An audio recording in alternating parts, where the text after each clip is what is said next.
Who let this black kid into first class? Get her back to economy. Now! Sir, I'm sorry to bother you, but your son... I know sign language. I can help. Help? You? Eyes scanning her. Cornrows, faded hoodie, worn sneakers. I paid $300,000 for specialists. Harvard trained. The best in America. And some little black girl from the back of the plane thinks she can do better? Please, sir. He's scared. I just want to... What's your mother do?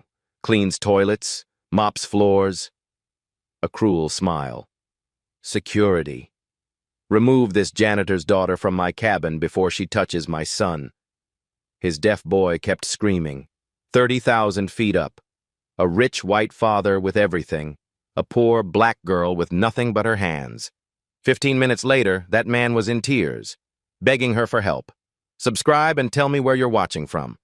Let's go back 6 hours. Los Angeles International Airport.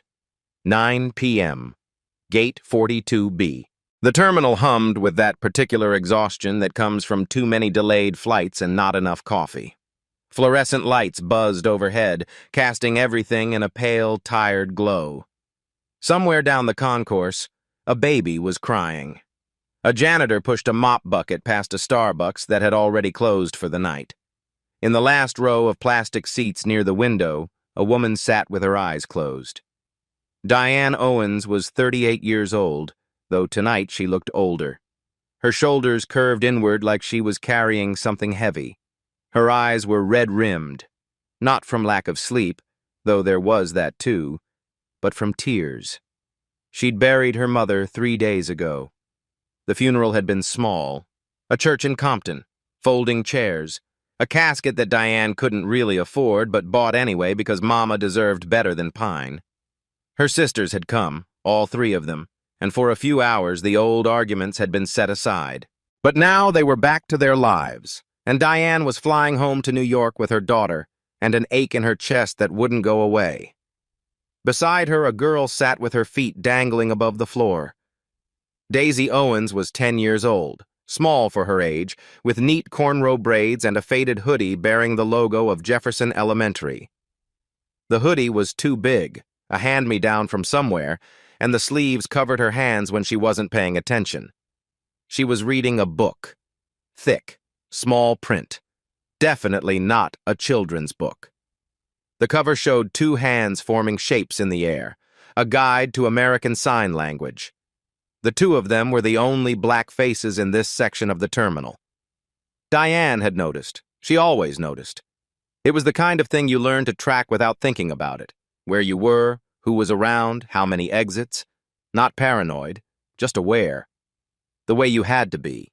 A few seats away, an elderly white woman with silver hair was struggling with her phone. She kept tapping the screen, frowning, holding it at arm's length like the problem was her eyesight. Daisy looked up from her book. She watched for a moment. Then she set the book aside, slid off her chair, and walked over. The woman looked up, startled. Her eyes took in the cornrows, the faded hoodie, the brown skin. Something flickered across her face. Surprise, maybe, or caution. Then Daisy's hands moved. Fluid, graceful. She was signing. The old woman's expression transformed completely. Her whole body relaxed. She signed back, her movements slower, arthritic, but unmistakably fluent. They went back and forth for almost a minute, a silent conversation filled with smiles and nodding, and the kind of connection that transcends spoken words. Then Daisy pointed at the phone, took it gently, adjusted something on the screen, and handed it back. The woman signed "thank you" with both hands pressed to her lips, then moving outward. Her eyes were bright with gratitude. Daisy signed something back that made the woman laugh, a real laugh, surprised and delighted. Diane watched her daughter return to her seat. Despite everything, the grief, the exhaustion, the ache that hadn't left her chest since the hospital called, she felt a small warmth bloom in her stomach. That was her girl. Always finding the people who needed finding. Now boarding first-class passengers for Flight 142 to New York JFK. The announcement crackled through the terminal. Diane watched the privileged few rise from their seats, mostly men in suits, a few women in designer clothes, all of them moving with that particular confidence that comes from never having to check the price of anything. One man walked past without looking at them. Not through them. That would have at least acknowledged they existed. He simply didn't see them. His eyes slid over Diane and Daisy like they were part of the furniture, like they were the empty seats and the scuffed floor and the fluorescent lights. Richard Ashford III. He was tall, mid-40s, silver threading through dark hair at the temples. His suit was gray, clearly expensive, clearly tailored to his exact measurements. AirPods sat in his ears, white against his skin. His phone was already in his hand, thumb scrolling through emails that couldn't wait. Behind him, a small boy trailed like an afterthought. Tyler Ashford was 7 years old. He walked with his head down, shoulders hunched, clutching an iPad to his chest like a shield. A cochlear implant curved behind his right ear, the external processor blinking with a small blue light. The boy's mouth moved. No sound came out, or if it did, it was swallowed by the terminal noise. His free hand made a shape in the air. A sign. Daisy recognized it immediately. Her breath caught. Richard didn't even glance back. He was already at the gate, handing over his boarding pass, exchanging a few words with the gate agent who smiled at him the way gate agents smile at first-class passengers. Then he stepped through to the jetway, and Tyler hurried to catch up.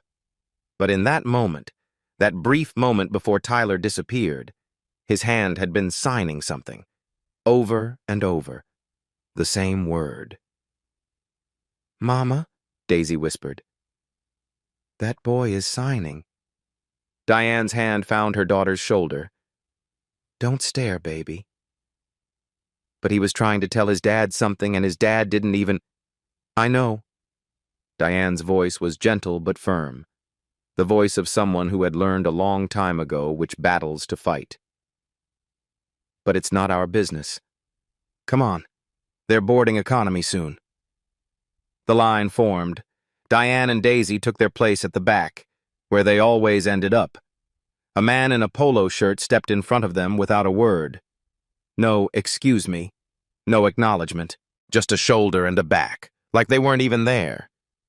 Diane inhaled slowly, let it out, said nothing. Daisy squeezed her mother's hand. They shuffled forward, through the gate, down the jetway, into the plane. First class was a different world. Wide leather seats that looked like they could swallow you whole. Champagne in actual glasses. Flight attendants who smiled like they meant it, like your comfort was their genuine concern. Daisy caught a glimpse through the curtain as they passed. Tyler was in a window seat, iPad already glowing in his lap. His father sat beside him, AirPods still in, laptop open on the tray table, fingers already typing. The boy was signing something with one hand. Small movements, almost hidden against his chest. Richard didn't notice, or didn't understand, or didn't care. He just reached over without looking and handed Tyler a bag of chips from his pocket. Daisy's feet slowed. "Keep moving, baby." Diane's hand on her back, gentle but insistent. "We don't belong here." Not bitter, just fact, the kind of truth you learn to carry without letting it break you. They walked to the back of the plane.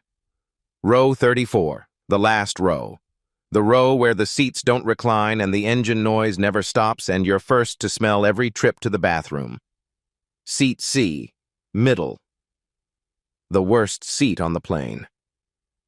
Daisy climbed over the man in the aisle seat, who didn't stand up to let her pass, and settled into her spot. Diane took the aisle because at least that meant one armrest. The girl looked toward the front of the plane, where the curtain had already been drawn between first class and everyone else. Somewhere up there, a 7-year-old boy was trying to talk to a father who wouldn't listen. And Daisy couldn't stop thinking about what he'd been signing. Just one word. Over and over. Scared. The plane climbed into darkness. Below, Los Angeles spread out like a circuit board. A million lights arranged in grids and clusters, fading to black as they punched through the clouds.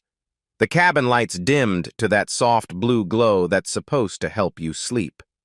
Passengers settled into their seats, their screens, their attempts at rest. Daisy had her book open, but she wasn't reading. Her mother's head rested against her shoulder, breath finally evening out into something like real sleep. 3 days of funeral arrangements, of family drama, of holding it together for everyone else. Diane deserved this small peace.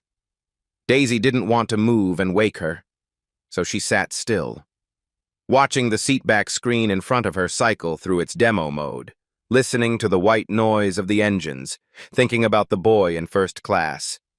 At first, she thought she'd imagined it. A sound, not quite a scream, not quite a cry. Something raw and wordless, like an animal in distress. The kind of sound that bypassed language entirely and went straight to the part of your brain that knew something was wrong. It came again, louder. Diane stirred but didn't wake. Her body was too exhausted to respond to anything short of an emergency. Around them, other passengers shifted, heads turned. People looked at each other, then toward first class, trying to figure out where the noise was coming from. The sound grew. It wasn't a tantrum. Daisy had heard enough tantrums at her mother's school to know the difference. Tantrums had a rhythm to them, a rise and fall, a demand for attention. This was something else entirely. This was fear given voice, panic without words, the sound of someone trapped inside themselves with no way out. She remembered what her mother had told her about cochlear implants, how the cabin pressure during flights could make them uncomfortable, sometimes painful, how the sounds could become distorted, overwhelming, terrifying, how some kids just took them off to escape, and then they were alone in the silence, cut off from the hearing world completely.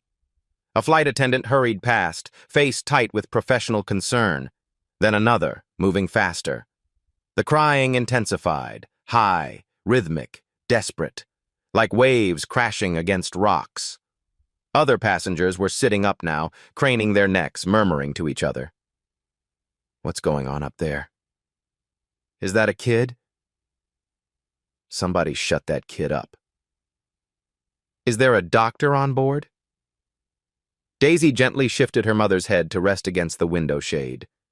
The plastic was cold, not comfortable, but Diane was tired enough that she just murmured and stayed asleep. Slowly, Daisy unbuckled her seatbelt. She stood on her toes in the cramped space between seats, trying to see over the rows of headrests. Through the gap in the curtain, pulled back now by a flight attendant rushing through, she could see movement in first class. A man standing in the aisle. Richard Ashford, his expensive suit jacket off now, his face twisted with frustration and something else. Something that might have been fear. And Tyler. The boy was in his seat, but barely. His knees were pulled to his chest, his body curled into a ball. His hands weren't just over his ears, they were pulling at his ears, at the cochlear implant, fingers scrabbling at the device like it was burning him. Then he yanked it free and threw it. The cochlear implant bounced off the window and disappeared somewhere under the seat in front. Without it, Tyler was in complete silence, complete isolation. A 7-year-old boy trapped in a metal tube hurtling through the sky, and he couldn't hear anything at all. His mouth was open, and that sound kept coming. That terrible, wordless keening that seemed to come from somewhere deeper than his throat. Richard grabbed his son's wrists. Tyler! Tyler, stop! Look at me! Stop! But Tyler wasn't looking. His eyes were squeezed shut. His body was rigid with terror. A flight attendant approached with an iPad, holding it out like an offering. As if a screen could fix this.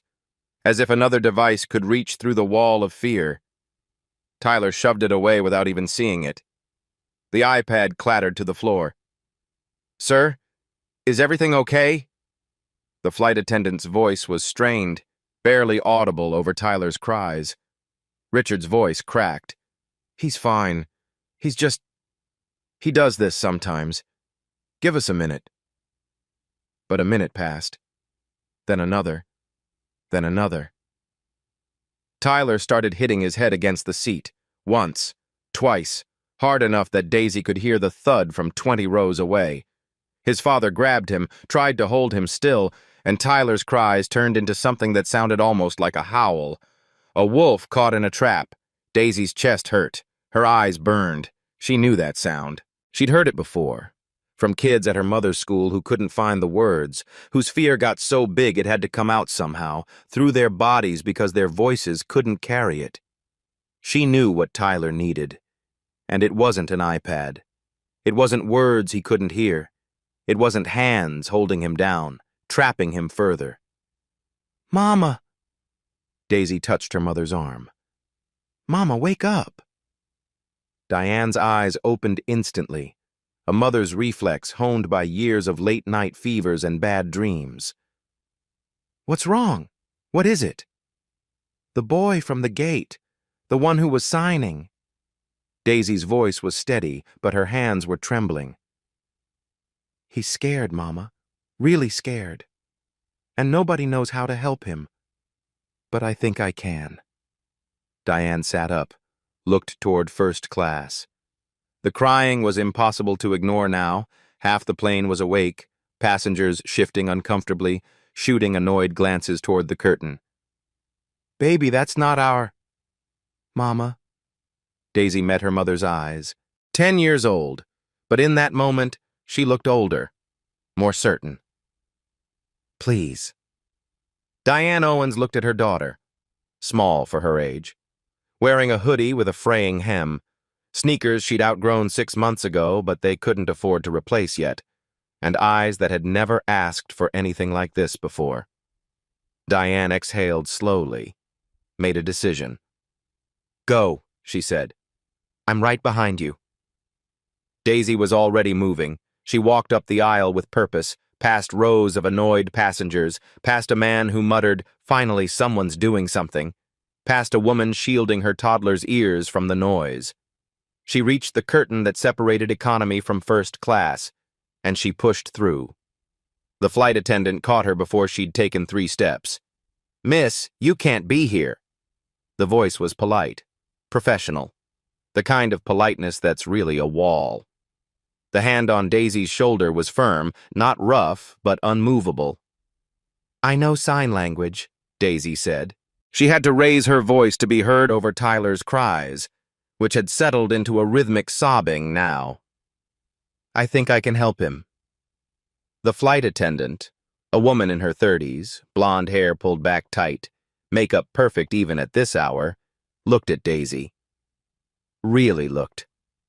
A 10-year-old black girl, cornrows slightly fuzzy from the long day, faded hoodie 3 sizes too big, sneakers with the soles wearing through at the toe, standing in first class like she'd wandered into a country where she didn't have a visa. The attendant's eyes flicked to Richard Ashford, asking permission without words. Richard had turned at the commotion. He was still holding Tyler's wrists, loosely now because the boy had stopped thrashing and was just crying, his body shaking with exhausted sobs. Richard looked at Daisy. His gaze started at her feet, moved up slowly, took in the shoes, the clothes, the hair, the skin. His expression didn't change, not exactly, but something shifted behind his eyes. A quick calculation, a sorting, a dismissal. He didn't ask what she knew about sign language, didn't ask where she'd learned it or how long she'd been practicing, or if she had any experience with deaf children. Didn't ask anything at all, because he'd already decided. "We're fine," he said. Not to Daisy, to the flight attendant. His eyes barely touched Daisy before moving past her. "Go back to your seat." "But sir, she says she knows—" "Make sure economy passengers stay in their section." The words hung in the air. Economy passengers. Her section. The invisible line that separated people like him from people like her. Daisy didn't move. "Sir?" She tried again, keeping her voice calm. "I grew up around deaf kids. I know what he needs. I can... You grew up around deaf kids? Richard's voice dripped with something that wasn't quite contempt. Something almost worse. Amusement. Like she'd said something funny. Where? In some community center? Some after-school program? He looked at her again, really seeing her this time, but only seeing what he wanted to see. Look, I appreciate the enthusiasm, but I've hired the best specialists in the country for Tyler, the best therapists, the best doctors. He gestured vaguely at her worn sneakers, her too big hoodie. And you're what, 10? 11? Go back to your seat, kid. Let the adults handle this. He turned back to Tyler, dismissing her as completely as if she'd vanished, as if she'd never been there at all. Tyler's cries had quieted slightly. His hands were moving now, not thrashing but signing, over and over, the same word, scared, scared, scared. Daisy understood every movement, every repetition, every desperate attempt to communicate. Sir, I said, we're fine. Sharper now. Annoyed. The voice of someone who wasn't used to being argued with. Flight attendant, would you please escort this young lady back to her... Mr. Ashford. A new voice. Irritated. A man in 3A, salt and pepper hair, tie loosened, looking like he'd been trying to sleep. For God's sake, can you just get him to stop? Some of us have meetings in the morning. I'm handling it. Are you? Because from where I'm sitting, it doesn't look like you're handling anything. I said I'm handling it. The outburst echoed through the cabin. Tyler flinched violently. His hands flew up to cover his face, even though he couldn't hear the yelling. But he could feel it. The tension, the anger, the vibrations in the air. His crying started building again, louder, more desperate. Daisy felt a hand on her shoulder. Different this time. Familiar. Her mother had followed her, just like she'd promised. Diane stepped forward, positioning herself slightly in front of Daisy. Protective, but not aggressive. Sir? Diane's voice was calm, steady. The voice of someone who had spent years navigating spaces where she wasn't wanted, dealing with people who looked at her the way Richard was looking at her now. My daughter has been around deaf children her whole life. She volunteers at my workplace, a school for the deaf. She's helped kids younger than your son through moments exactly like this. She might be able to... Richard's head swiveled. His eyes landed on Diane, took her in the same way he'd taken in Daisy. The tired clothes, the red-rimmed eyes, the brown skin. A school janitor? He almost laughed. Almost. And your daughter? What is she? Some kind of child prodigy? A 10-year-old deaf whisperer? His voice was smooth, controlled. The voice of someone who negotiated billion-dollar deals. No offense, ma'am, but I think I know what's best for my own child. Ma'am. Polite on the surface. A razor wrapped in silk. Diane's jaw tightened, but her voice stayed even. We're just trying to help, sir. And I'm telling you, we don't need help. Richard stepped closer, using his height, his presence, his expensive suit. Especially not from... He stopped himself. Smiled. That smooth, practiced smile. Look, I'm sure you mean well. I'm sure you're very good at what you do. But Tyler has specialists. Real specialists. People with degrees and training and experience. This isn't something a child can fix. Behind him, Tyler was scratching at his neck now, his fingernails leaving red lines on his skin, not breaking through yet, but getting closer. Sir, the lead flight attendant cut in, her voice tight. If the child cannot be calmed, we may need to consider an emergency landing. FAA regulations require us to... I know the regulations. Richard's control was slipping. The mask was cracking. I've read every regulation there is. Just give me a minute. But minutes had already passed. Many minutes. And Tyler was getting worse, not better. The boy's hand found his cochlear implant on the seat where it had landed after his father retrieved it. He grabbed it and threw it again, harder this time. It hit the ceiling and dropped somewhere behind the seats. Richard lunged for it. "Tyler! Don't, for God's sake!" Tyler screamed. Not a cry. A scream. Raw, primal, the sound of a child pushed past every limit he had. And then he started hitting his head against the headrest. Once, twice, 3 times. Hard. Richard grabbed him, tried to pin his arms, hold him still, but Tyler fought with the strength of pure terror, thrashing, kicking, his small body surprisingly powerful. "Stop it! Tyler, stop!" He wasn't talking to his son anymore. He was begging, and Tyler couldn't hear him anyway. Daisy watched. Her chest felt tight, like something was squeezing her heart. Her eyes burned with tears she refused to let fall. She knew what that felt like. Not personally. She could hear just fine. But she'd sat with kids at her mother's school during moments like this. She'd held their hands. She'd learned that sometimes the worst thing you could do was hold them down, trap them further, make them feel more alone. Sometimes they just needed someone to see them. Really see them. "Please," she said. One more time. Quiet, but clear. "Let me try." Richard didn't even look at her. "Get her out of here." The flight attendant reached for Daisy's arm, and that's when the woman in 2B stood up. She was old, 70 at least, maybe older. White hair swept back from a lined face that had seen decades of everything. Pearl earrings, a cashmere cardigan that probably cost more than Diane made in a month. She'd been sitting quietly this whole time, watching everything with sharp, assessing eyes. Mrs. Patterson. "Mr. Ashford," her voice cut through the chaos like a knife through butter. Not loud, not angry, just absolutely, completely commanding. The voice of someone who had spent a lifetime being listened to.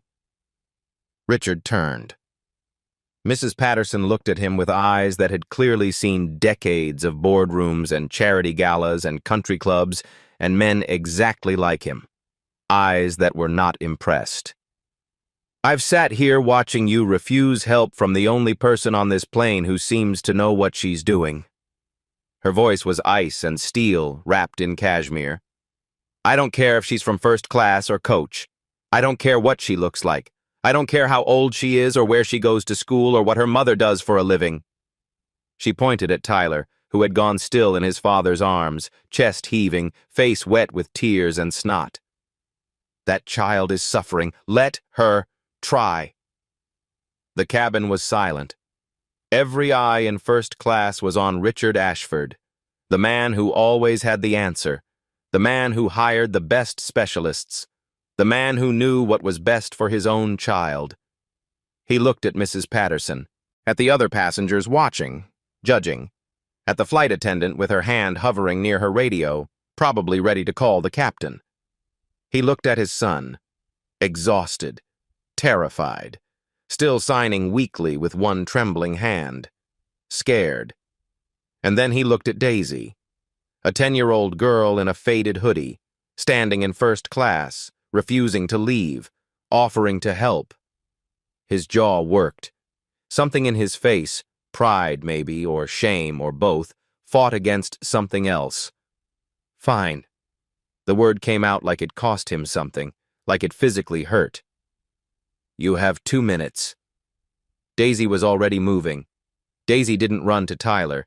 She walked, slowly, deliberately, keeping her movements soft, her body language open.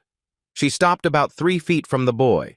Then she sat down in the aisle, right there on the floor of first class, her faded hoodie against the expensive carpet. She made herself small, made herself level with him. And she waited. Tyler was still curled in his seat, face buried in his knees. His father had stepped back, reluctantly, his hands still half raised like he might need to grab his son again at any moment. Daisy didn't speak. Speaking was useless. Tyler couldn't hear her. Instead, she lifted her hands, palms open, fingers relaxed, visible, not reaching, not grabbing, just there. "I see you." Tyler's crying had quieted to hitching breaths. His face was still hidden, but his body was less tense, less coiled. Then his head moved, just slightly, just enough to see Daisy through the gap between his knees. He saw her hands, his breath caught. Daisy waited, patient, still. Tyler's head lifted a little more. His eyes, red, wet, exhausted, found hers. She signed, slow, clear, the way you talk to someone who's drowning. Hello. Just that. One sign. One word. Tyler's mouth opened, closed. His hands twitched in his lap. Daisy signed again. My name is Daisy. She fingerspelled it carefully. Then she made a small flower shape with her fingers near her cheek, her name sign, like the flower. Tyler stared. Behind her, Daisy heard Richard shift his weight, heard him start to say something. Mrs. Patterson's voice, sharp and quiet. Let her work. Silence. Tyler's hands moved, shaky, uncertain, scared. Daisy nodded, signed back. I know. Scary up here. Ears hurt? Tyler's eyes widened. Someone understood. His hands moved faster now, loud, then quiet. Hurt. Dad doesn't understand. Nobody understands. Daisy felt something twist in her chest. I understand, she signed. Want me to tell you a story? Make the scared smaller? Tyler hesitated. His hands went still. Then, slowly, he nodded. Daisy smiled. Not a big smile, just a small one, a gentle one. And she began. Her hands moved differently now. Not just signing words, painting pictures. This was what she'd learned at her mother's school, sitting in the corner during story time, watching the deaf teachers bring tales to life without a single sound.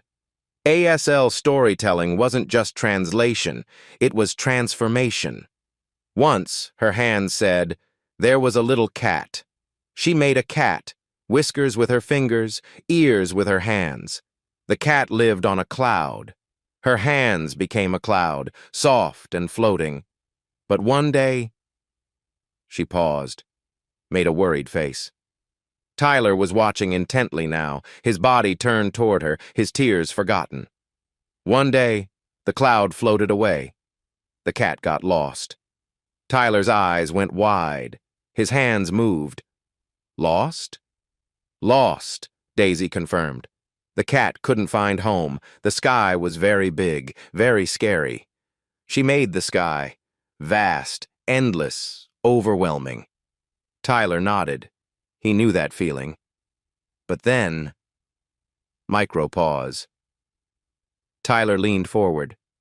The cat met a bird, wings spreading from her fingertips. The bird said, Why are you sad, little cat? The cat said, I'm lost. I'm scared. I can't find home. The bird said, I will help you. I know all the clouds. Tyler's breathing had steadied. His body had uncurled. He was sitting up now, completely focused on Daisy's hands. They flew together. Both hands moving now, cat and bird, side by side, soaring through imaginary sky. Through the wind. Her hands made wind, swirling. Through the rain, rain falling from above. Through the lightning. A flash, sharp movement, then stillness. And then... She slowed, built the anticipation. They found... Tyler signed, urgent. What? What did they find?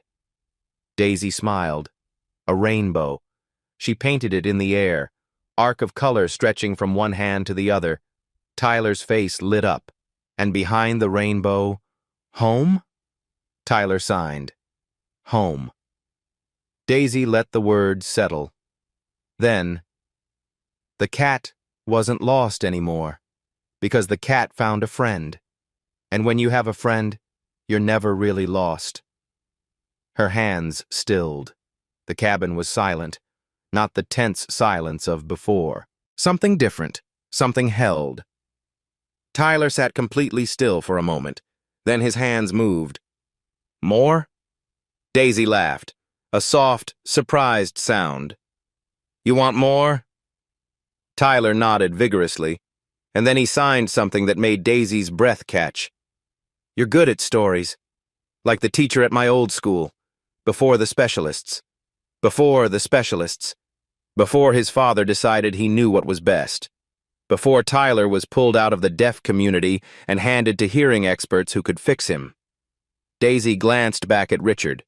The man stood frozen. His face was strange, cracked somehow, like a mask with fissures running through it. He was watching his son, really watching him. Maybe for the first time in a long time. Diane had appeared at the edge of the curtain. Her eyes were wet, but she was smiling. That fierce, quiet pride that Daisy knew better than any expression in the world. Tyler signed again. What's your name sign? The flower? Daisy showed him again. Daisy. My mom named me after her favorite flower. Tyler considered this. Then his hands moved, more confident now. My name sign is... He made a shape. A small wave, like water, then tapped his chest. Tyler, because I used to love swimming. Before. That word again. Do you still like swimming? Daisy asked. Tyler's face fell slightly. Dad says the cochlear implant can't get wet, so I stopped. Daisy nodded slowly, filed that away. The cat in the story, Tyler signed. Did the cat have a name? Daisy smiled. What do you want to name it? Tyler thought. Then, carefully, Cloud. Because that's where it lived. Cloud. Daisy nodded. That's a good name. Can you tell me more about Cloud? I can tell you lots of stories about Cloud. Tyler's face broke into a smile. A real smile. The kind that transformed his whole face, that made him look like any happy 7-year-old. He reached out and took Daisy's hand. His fingers were small. Warm, still slightly trembling from the aftermath of his meltdown. He signed one-handed. Friend? Daisy signed back. Friend. The silence in first class stretched. But it was a different silence now. Not absence of noise. Presence of something else. Richard Ashford III hadn't moved. He stood in the aisle, watching his son hold hands with a stranger's daughter, watching them communicate in a language he didn't understand, watching Tyler smile in a way Richard suddenly realized he hadn't seen in months. His throat worked. His eyes were wet.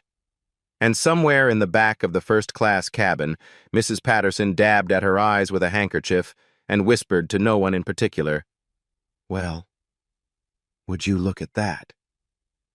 Nobody moved. The silence hung in the cabin like something physical, something you could touch. Tyler had shifted to sit on the floor beside Daisy, still holding her hand, signing questions about Cloud the cat. Did Cloud have siblings? Did Cloud like fish? Could Cloud teach him to walk on clouds? And Daisy answered, patiently, joyfully, inventing a whole world with her hands. Richard stood in the aisle, forgotten. The man who controlled billions. The man who hired the best. The man whose name was on buildings. Watching a 10-year-old girl do what he couldn't. The lead flight attendant approached carefully. Sir, is everything... Are we okay here? Richard didn't answer. His eyes were fixed on his son. On Tyler's hands, moving in that language Richard had never bothered to learn. On Tyler's face, animated, alive, engaged. When was the last time Tyler had looked like that? Richard tried to remember. Couldn't. Mrs. Patterson stood from her seat, slowly, her aged joints protesting. She walked to Richard, placed a hand on his arm. Mr. Ashford. He turned. His face was strange, stripped of the polished confidence, the boardroom control. How did she do that? His voice came out rough. I've tried everything. Specialists, therapies, the best cochlear implant money can buy, and she just sat down and... She listened, Mrs. Patterson said simply. But No, Mr. Ashford. You heard. That's not the same thing. Daisy was showing Tyler how to make cloud fly through a storm. Her hands painted lightning, thunder, wind, and Tyler's hands followed, learning, copying, his face bright with concentration. Your son has been talking to you? Mrs. Patterson said quietly. This whole time. You just didn't know how to hear him. Richard's chest heaved. I thought... His voice cracked. I thought if I could fix his hearing, everything would be okay. The specialists said, Your son isn't broken, Mr. Ashford. He just speaks a different language. Richard's legs seemed to give out. He sat down heavily in the nearest seat, seat 2A, which definitely wasn't his, but nobody said anything. He watched his son. Tyler was signing now without help. A story of his own. Something about Cloud meeting a fish that could fly. His hands moved with growing confidence, and Daisy watched, nodding, responding, encouraging. 7 years. Richard had spent 7 years trying to make Tyler hear, and he'd never once tried to learn how Tyler spoke. The realization hit him like a physical blow. Tyler looked up, saw his father watching. His hands stilled mid-sign. For a moment, father and son just looked at each other. Then Tyler signed something. Small. Hesitant. Daisy didn't translate. But Richard saw his son's hands move, saw the question in the gesture, saw Tyler's eyes, hopeful and scared at the same time. What? Richard's voice broke. What did he say? Daisy looked at him. Her face was unreadable. He asked if you're mad at him. The words hit Richard like a fist. Mad at... He stood abruptly, took a step toward Tyler, then stopped, suddenly uncertain. Tyler, no, I'm not... But Tyler couldn't hear him. Richard looked at his hands. The hands that had signed million-dollar deals, that had shaken hands with senators, that had never once learned to say I love you in his own son's language. I don't know how to talk to my own son. He said it out loud, to the cabin, to himself, to anyone who would listen. The words fell into silence. Then Mrs. Patterson started to clap, slow, deliberate, the sound of one pair of hands in the quiet cabin. Another person joined, then another. The applause spread, through first class, through business class. Someone pulled back the curtain to economy, and the clapping rippled backward. Rows of passengers who didn't know what had happened but felt the shift, felt the release of tension that had gripped the whole plane. It wasn't loud. It wasn't a standing ovation. It was something quieter, more profound, acknowledgement. Tyler looked around, confused by the vibrations, by the movement. Daisy signed to him. They're clapping. For you. For me. For you. 'Cause you were brave. Tyler's eyes went wide. He looked at his father. Richard was crying. Openly. In first class. In front of strangers. The tears ran down his face and he didn't wipe them away. Daisy stood, walked to him. Mr. Ashford. He looked down at her. This small girl in her worn clothes, this stranger's daughter who had done the impossible. Would you like to learn? She asked. Learn? To talk to Tyler. I can show you some signs, just a few. Enough to start. Richard stared at her. At this 10-year-old child offering him something all his money had never bought. A way in. He looked at Diane, standing at the edge of first class. The woman he'd dismissed. The school janitor. Ma'am, he said. His voice was hoarse. I owe you both an apology. Diane nodded. Didn't say anything. Didn't need to. I looked at you and I didn't... He stopped. Swallowed. I didn't see you. Either of you. I saw what I expected to see. And I was wrong. He didn't ask for forgiveness. Didn't explain. Didn't make excuses. Just the truth. raw and simple. Diane nodded again. We know. Richard turned back to Daisy. Yes, he said. I would like to learn. Daisy smiled.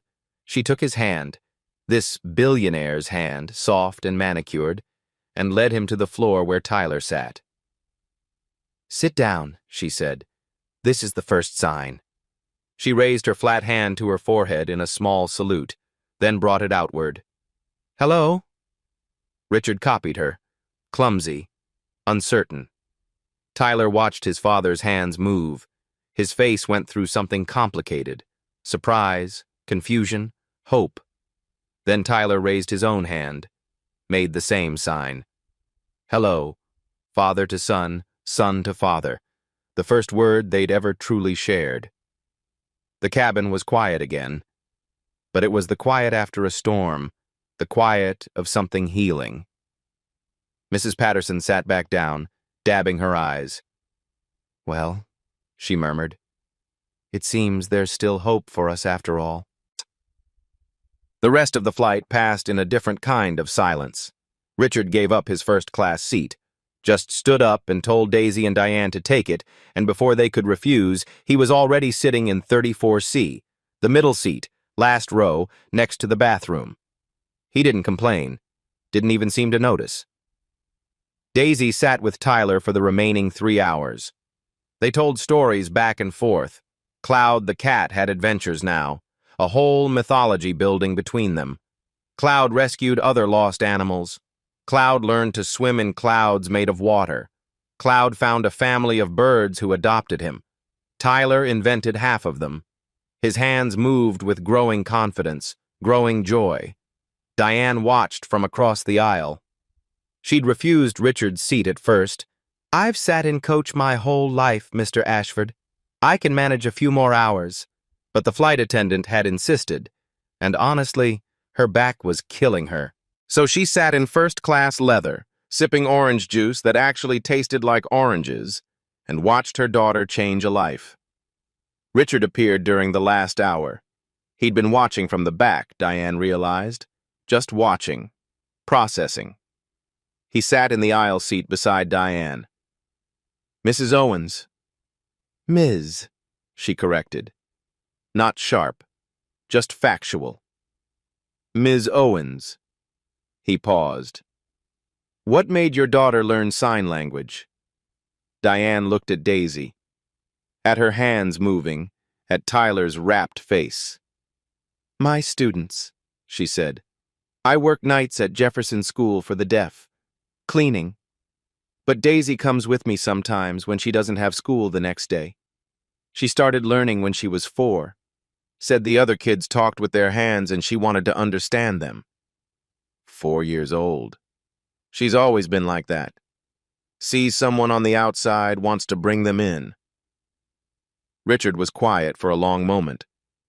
I pulled Tyler out of deaf school 2 years ago, he said. The specialists said mainstream education would be better. With the cochlear implant, with speech therapy, he could be normal. The word hung in the air. Normal.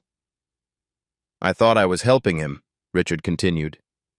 I thought I was giving him the best chance. But he started having meltdowns. Wouldn't look at me. The specialists said it was an adjustment period. He laughed, bitter. 2 years of adjustment. Diane didn't respond, didn't feel the need to fill the silence with comfort. He had friends at that school, Richard said. Other deaf kids. A teacher who used sign language for everything. He used to come home and tell me about it, his hands moving so fast I couldn't follow. His voice cracked. I used to ask him to slow down, to use his words, his spoken words. He wiped his face. I stopped him from talking, he said. I thought I was teaching him to communicate, and instead I just stopped him from talking. Diane let him sit with that. It's not too late, she said finally. Richard looked at her. Tyler's 7, she said. He's got his whole life, and he just spent 3 hours telling stories with a girl he met on an airplane. He hasn't forgotten how to talk, Mr. Ashford. He's just been waiting for someone to listen. Richard's jaw worked. He nodded. Ms. Owens, what you do at the school? I clean. You raised that girl. He gestured toward Daisy. That's not cleaning. That's something else entirely. Diane didn't know what to say to that, so she just nodded. The captain's voice crackled overhead, beginning descent into JFK. Flight attendants, prepare for arrival. Daisy looked up, signed something to Tyler. He nodded, then signed back rapidly. What's he saying? Richard asked. Diane smiled slightly. I think he's asking if he'll see her again. Richard watched his son's face, the hope there, the fear. He made a decision. Ms. Owens, when we land, could I have a word with you? Both of you? Diane looked at him, measured him. We'll see, she said. JFK Terminal, 6 a.m. Gray light through dirty windows. The passengers filed off the plane in that shuffling, exhausted way of overnight flights. But something was different. People kept looking back, smiling at the small girl with cornrows walking beside a boy who was signing rapidly at his father. Richard Ashford was trying. His signs were wrong, hilariously wrong sometimes. Tyler kept correcting him, patient the way children are when adults finally try to learn. Daisy walked beside them, offering pointers. No, Mr. Ashford, that sign means toilet. You want... Dear God. It's okay. Tyler thinks it's funny. Tyler was, in fact, laughing. Actually laughing. The sound rusty, unpracticed, but real. Richard didn't seem to mind being the joke. He tried again, got it slightly less wrong. Mrs. Patterson passed them near the gate. She stopped, took Daisy's hands in both of hers. Young lady? Her eyes were bright. You reminded an old woman that courage doesn't care about seat assignments, or about anything else for that matter. Daisy smiled. Thank you, ma'am. You keep being exactly who you are. The world needs more people who sit down on floors. She squeezed Daisy's hands, nodded at Diane, and walked off toward baggage claim. Richard approached Diane near the terminal windows. Ms. Owens, could I speak with you for a moment? Diane glanced at Daisy, who was showing Tyler how to sign airplane. The boy was entranced. Go ahead. Richard pulled a business card from his wallet. Heavy cardstock. Embossed lettering. The Ashford Foundation runs educational programs, he said, including scholarships, full scholarships, for exceptional students. He held out the card. I would like to offer one to Daisy. Best school in the city, all expenses covered. She deserves opportunities I never gave her credit for being able to earn. Diane looked at the card. Didn't take it. We don't need charity, Mr. Ashford. It's not charity. His voice was firm but humble. It's... He searched for the word. Accountability. Gratitude. I should have listened to you both from the start. This is me, trying to make that right. Diane studied him, looking for the angle, the catch, finding maybe something that wasn't there before, something cracked open. There's something else, Richard said. The foundation is opening a new center next year. Support services for families with deaf children. Counseling, resources, community building. He paused. We're looking for someone to run the family outreach program, someone who understands, someone the families will trust. Diane's eyebrows rose. The job pays well, Richard continued. Benefits, normal hours, no more night shifts. And you'd be doing work that matters. Work like what your daughter just did on that plane. Diane was quiet for a long moment. I'll think about it, she said finally. Richard nodded. He knew that was all he'd get right now. And he knew he was lucky to get that much. Tyler came running over, Daisy behind him. He signed something rapid at his father. Richard looked helplessly at Daisy. He wants to know if I can come visit sometime, Daisy translated. He wants to hear more about Cloud. Richard looked at his son, at the hope blazing in those small eyes. Would that be okay? He asked Diane. Maybe we could arrange play dates or... We'll see, Diane said again, but softer this time. Tyler signed at Daisy. See you again? Daisy signed back. Always, little friend. Tyler threw his arms around her, a fierce, sudden hug. Richard watched. His son, who flinched from touch, who fought being held, hugging a stranger's daughter like she was the most important person in the world. He cleared his throat. Ms. Owens, one more thing. He pulled out his phone. Could I get Tyler enrolled in sign language classes? Real ones. And, he took a breath. And myself. I need to learn. I should have learned years ago. Diane smiled, just slightly. I know a school, she said. The terminal bustled around them, travelers rushing to connections, to families, to lives.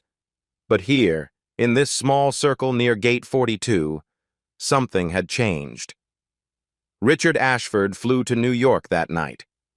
But he landed somewhere else entirely. He started ASL classes the next week. Tyler was his teacher. And Daisy Owens, 10 years old, janitor's daughter, girl from seat 34C, went home knowing something she'd carry for the rest of her life. Sometimes the loudest voice in the room is the one that doesn't make a sound. And sometimes the one who has the least is the one who gives the most. Silence. 2 seconds.